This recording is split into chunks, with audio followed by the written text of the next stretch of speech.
So you may have noticed that we have a fifth question in Springfield. It's the Community Preservation Act. We don't get a lot of press since we're not a statewide question. So what is the Community Preservation Act? It is a program, as our moderator mentioned, that allows communities to create a local fund which would be dedicated to open and recreational spaces, historical resources, and housing. So how would that fund be created? And as was mentioned, there is a surcharge on the property taxes. Now, that sounds awfully scary, 1.5%. The average house in Springfield is $134,806. So that particular property would pay $10 a year more in property taxes, which is about 86 cents per month. So we're not really looking for a large amount of contribution for each individual person. When you put all of that money together, it creates a pot of money that's about $1 million per year. And that could only be used on historic preservation, open and recreational spaces, and housing. So this fund cannot be used to pay raises to employees. It cannot be used to hire additional people in various city departments. It can't be used for the pension fund. It can only be used for historic preservation, open recreation spaces, and community housing. There is a state matching fund, which if anybody has done a deed transaction in the city of Springfield in the past 15 years, they've already paid into this fund. So there's a $20 fee when you buy or sell a property in any community in the state, including Springfield. And if there's a lien that's put on a property in the city, there's a $10 fee. That goes into a pot of money, which is then distributed to the communities that have adopted the Community Preservation Act. So for the past 15 years, Springfield has paid into this fund, or Springfield transactions have paid into this fund, and we've received zero in return for that. So the biggest question, I think, is why? Why should somebody vote for this? Why should somebody want to raise their own taxes? I mean, it seems a little bit crazy.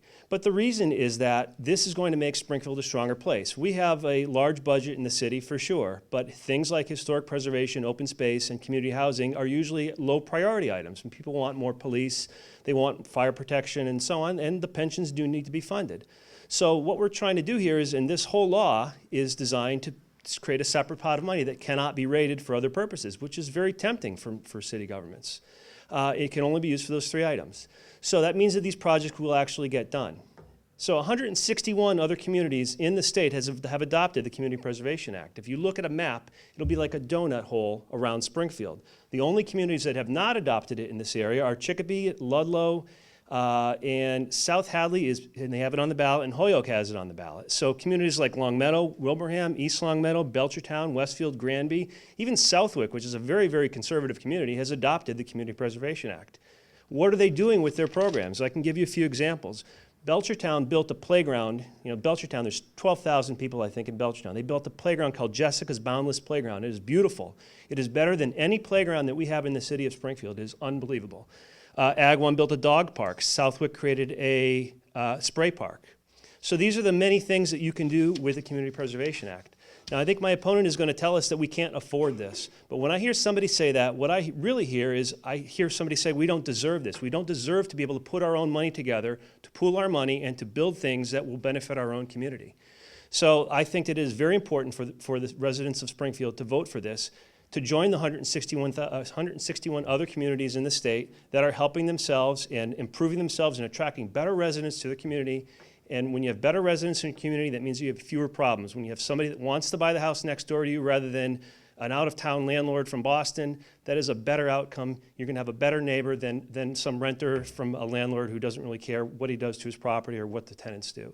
So that's really the goal here, is to make Springfield a better place. It's a very small amount of money. We have a website, it's available, and we have some flyers in the back there. If you want to know just how much this is going to affect you, you can look it right up. Thank you very much.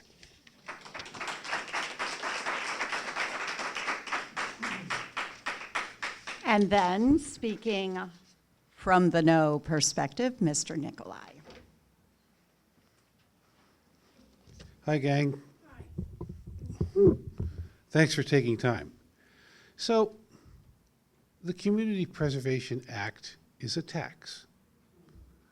And in Springfield, we already pay amongst the highest property tax rates in the state. Higher than practically all towns. I think we're about number 12 in the highest tax rates in the state. Number 2, we are the second poorest population in the state. The only poorer population is Holyoke. Number 3, our property values are $138,000. That's the average median value. That's the second lowest median value in the state. So what we're doing is saying we want a tax for recreation, open spaces, and affordable housing, and history, really, on the second poorest people in the state, because this is a good thing. Now, there's no denying that most of these things are good things. And if you want to support them, like I support them, we send a check. You can send a check to the fund for the bell tower. You can send a check to develop Springfield. You can send a check to the park department. You can send a check to the Springfield Preservation Trust. There are private organizations that do this stuff now. What the proponents are really saying is that, it's just not high enough priority. We need to do more of it. Well, I'm here to tell you that I believe, like other speakers tonight, that what's more important is to feed our kids, to get them educated, to have safe streets. And what this all started from, remember, it was passed in 2000. It's 16 years later. Why is it on the ballot now? And the answer is because the city council is having a hissy fit. The hissy fit comes from the Campanile.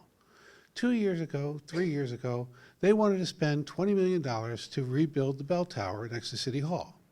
And the problem is that the mayor tried to get the money together from private sources and the federal government, the state government, and Richie Neal and the other people told him, we ain't doing it.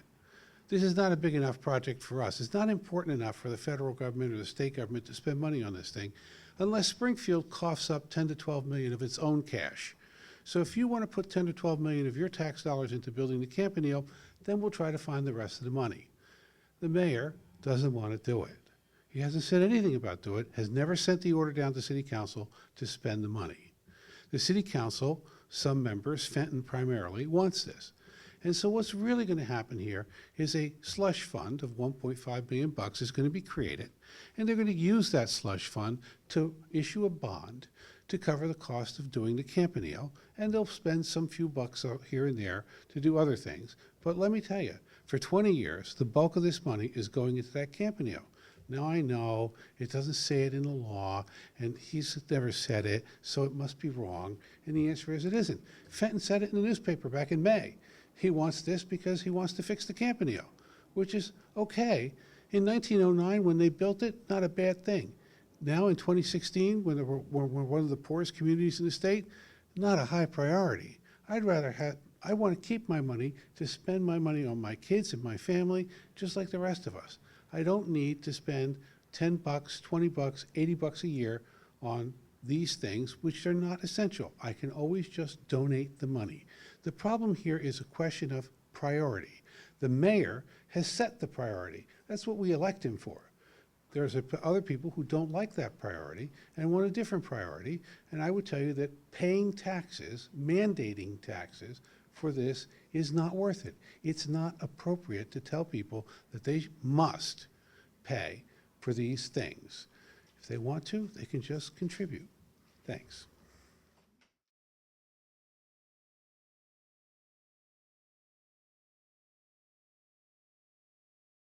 It goes to other communities who have adopted the Community Preservation Act. Yes, so every time there's a property transfer in any community in the state, including Springfield, there's a $20 fee that goes into the Community Preservation Fund that's administered by the state, and at the end of the year, they distribute that to the communities that have adopted the Community Preservation Act. They have paid into it if they've purchased a property in the past 15 years, but it's not something annual, it's just a one-time thing. So I think we've estimated that it would have been several $1 million that has gone out of the city and has gone into this fund. So to put that in perspective, what it actually amounts to is about a 20% match. So if the city of Springfield were to raise $1 million, we might expect to get $200,000 from the state, which sounds great. The only problem is that you got to spend the $1 million. You got to raise the $1 million to get the $200,000. It's like I said to you, tell you what, if you buy a $20,000 car instead of a $10,000 car, then I'll give you, $4,000 toward that $20,000 car. Well, okay, except that you had to spend $16,000 on a car that you wanted to buy for $10,000. So it's not really a great benefit. If it was a 100% match, maybe it's better, but this is a 20% match.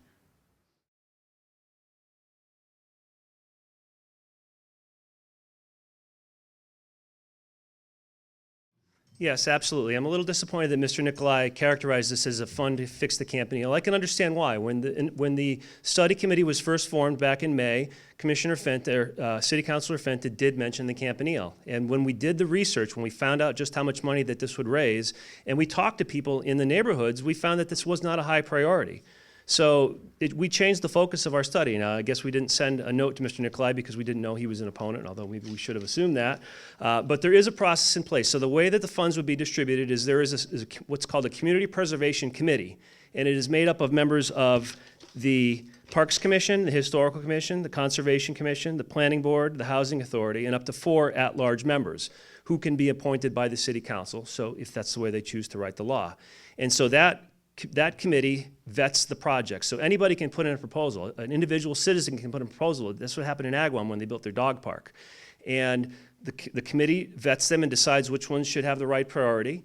And the nice thing about that is it's a bottom-up process. It's not the top-down administration with its 5-year capital plan, which is what happens in the city. You can't get on the list for 5 years. Projects get funded. City Council ultimately says yes or no if they like the project or not. So there is protection from a group, like for example, the mayor saying we're going to use this money for the Campanile, or even the City Council for saying that, because they're on the tail end of the process. The mayor's not even in on the process, and the City Council only approves what the committee has already voted on.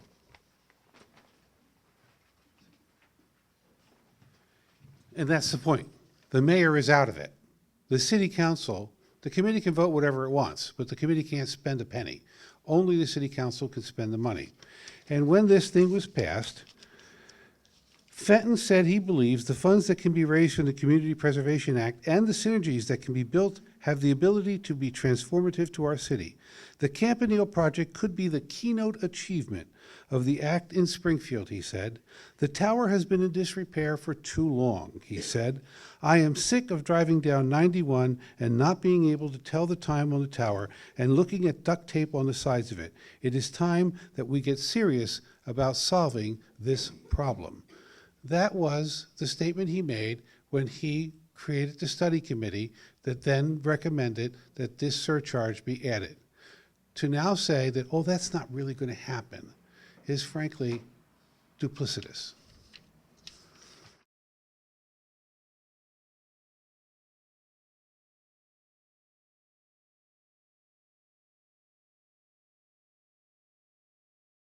So the way it works is that you have to allocate 10% of your fund every year to each of those 3 categories.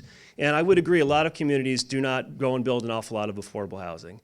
In Springfield, I think that there's a greater need, but if you're afraid of affordable housing in Springfield, the one interesting point is that the limits for the housing in Springfield are much higher than what is typically comes with a federal program. So federal programs are usually 30% of median income, 50%, but the CPA allows for 100% of the median income. So for example, in Springfield, a single person could earn up to $47,740, $54,000 for a family of 2, and $68,200 for a family of 4. So if there was housing built, the income limits are much higher, and that gives a lot more flexibility to the city. Instead of focusing on sort of that 30% number, which is very important, and which we already do, this allows us to build, let's call it more middle income housing for people who are still struggling, but they're not at the very low bottom of the pole. And the amount for that is $150,000 a year that could be put to that purpose. How many affordable homes do you think you're going to build for $150,000 in a city with 40,000 taxable parcels? It's not like we're Belchertown with a couple thousand taxable parcels, so if you build 2 or 3 houses a year, you've done something. We've got 40,000 parcels, taxable parcels in Springfield. So if we build one, would anybody notice? And should we be taxing the other poor people in town to pay for that? I don't think so. I just don't see the priority here.